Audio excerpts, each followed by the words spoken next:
जब सीईओ काम से हॉस्पिटल पहुंचा तो अनजाने में उसकी नजर एक जानी पहचानी पर पड़ी। ध्यान से देखने पर उसे एहसास हुआ कि यह एक लड़की थी जिसे वह स्कूल के दिनों में मन ही मन पसंद करता था, लेकिन उसे हैरानी हुई कि अब उसकी शादी हो चुकी थी। उसने उसे प्रेग्नेंट देखा। वह जमीन से कुछ उठाने के लिए नीचे झुकी हुई थी। अचानक वह उसके पास गया और उसकी मदद की।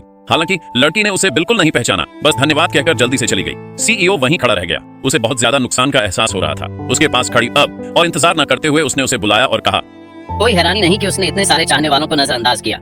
पता चला कि यह औरत हमेशा से उसके दिल में थी।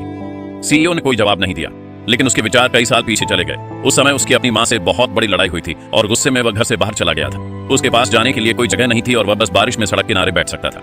अपने सबसे कमजोर पल में वह लड़की अचानक उसके सामने आ गई। उसने उसे अपना छाता दिया जो भीगा हुआ था। उस समय उसके लिए यह लड़की रोशनी की एक किरण की तरह थी, जिसने तुरंत उसके दिल की सबसे अंधेरी, सबसे दर्दनाक जगह को रोशन कर दिया। उस दिन से उसने मन ही मन कसम खाई कि जब वह सफल हो जाएगा तो वह इस लड़की से शादी करेगा। लेकिन किस्मत बहुत बेरहम होती है, एक खास तौर पर क्रूर मजाक करती है।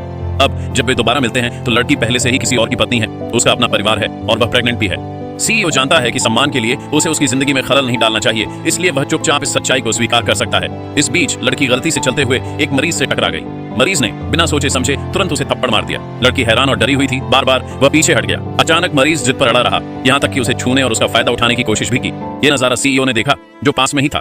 बिना किसी हिचकिचाहट के वह लड़की को बचाने के लिए आगे बढ़ा और उस बदमाश को जमीन पर गिरा दिया। उस बदमाश ने उठकर जवाब देने की कोशिश की, लेकिन जब उसने ऊपर देखा और पाया कि उसके सामने वाला आदमी उसका बॉस है, तो वह जल्दी से खड़ा हो गया और लड़की से बार बार माफी मांगने लगा। सीईओ उससे बहस करने या मूड खराब करने में समय बर्बाद नहीं करना चाहता था, इसलिए उसने अपने असिस्टेंट से उस बदमाश को बाहर घसीटने को कहा। वह उस औरत के साथ और समय बिताना चाहती थी, इसलिए उसने उसके प्रीनेटल चेकअप के लिए उसके साथ चलने का ऑफर दिया। औरत, जो पहले की घटना से अभी भी सदमे में थी और फिर से परेशान होने से डर रही थी, उसने चुपचाप सहमति में सिर हिला दिया। अपने पति के साथ जाने के बहाने सीईओ उसके साथ एग्जामिनेशन रूम में गया, लेकिन जब वे बाहर आए तो औरत हैरान रह गई।